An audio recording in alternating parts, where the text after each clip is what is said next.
¡Uy! Tienen vida propia estas madreñas. Acabo de llegar de Tineo, me han dado una lecherina de leche fresca de Lucaria. Buah, voy a hacer un arroz con leche impresionante. Y unas panollines de maíz, que eso no puede faltar nunca. Pero me han dicho, hoy estamos aquí en la tiendina de Coyoto. Hay un arroz con leche impresionante. Pues voy a aparcar aquí la lechera y vamos a ver qué tenemos aquí. ¿Qué tenemos? ¿Qué tenemos? Hoy tenemos dos variedades.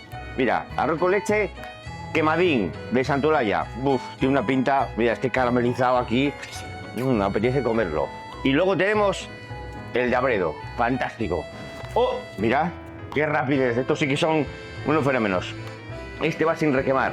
Impresionante, lo podéis quemar, lo podéis echar canela, un poco de limonín rallado y bueno, y luego hacer lo que queráis. Lo más importante es disfrutarlo, disfrutar este arroz asturiano único, aquí en la tiendina de Tierras Tour.